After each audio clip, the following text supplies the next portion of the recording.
This is a teardown of a Lenovo wireless laser mouse N70.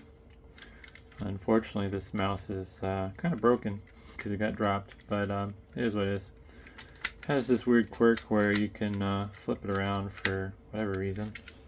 It's a very uncomfortable mouse, at least for me with my big hands.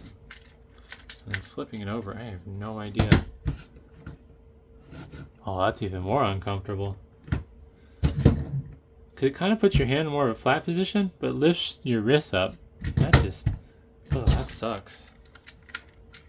But get into the battery compartment here, and then pull the batteries out. These batteries are bad, unfortunately, so they've made a mess as well. But let's see what's inside this thing.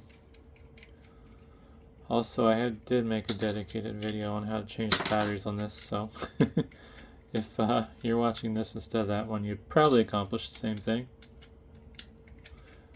Biggest thing is when you put the cover back on, just kind of hinge it over. I'll show that real quick if you're here instead of the actual video for changing batteries.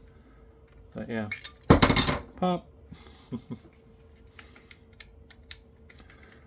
But I thought it'd be fun to tear this apart, see what the mechanisms internally look like. It's interesting.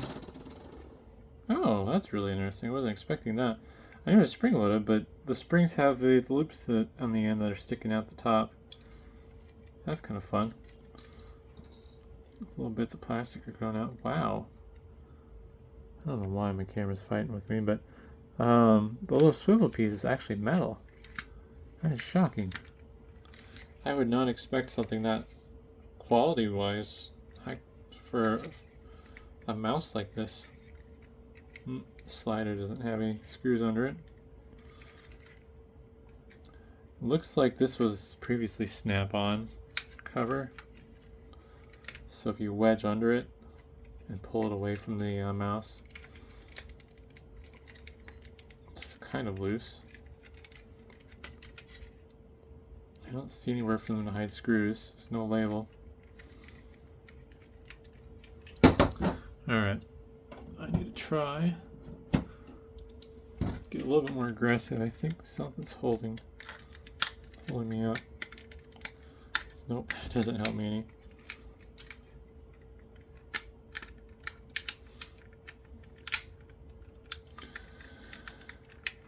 Sad irony is the receiver for this mouse is probably worth more than the mouse is.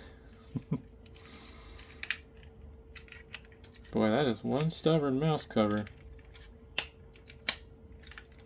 Yeah, there was a catch here in the middle. I kind of figured there was. I just couldn't figure out where it was. There we go. Alright, clickers pass through. Yeah, this side of it is all just snapped together. Oof. Alright, I need to put my safety glasses on. I got way too close for comfort. I'm breaking this more than I'm taking it apart. Plastic's very brittle anyways, so no loss there.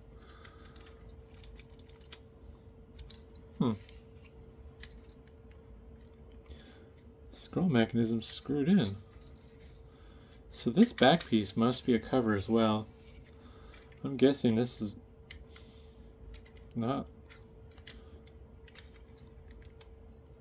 Yeah, it's not part of the internal structure. Alright. So I got a screw that I can take out to get to the scroll wheel bracket.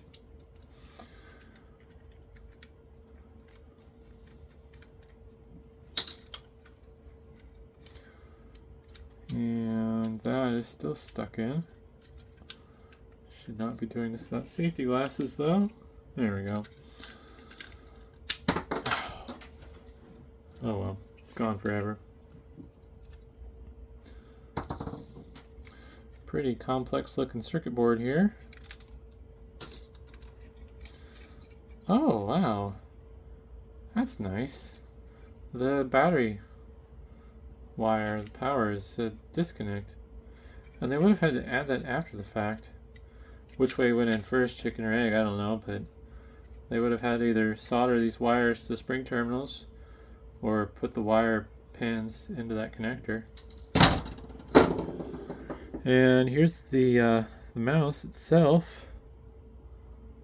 That chip is not going to be readable because there's Sharpie on it. My camera doesn't want to focus. There we go.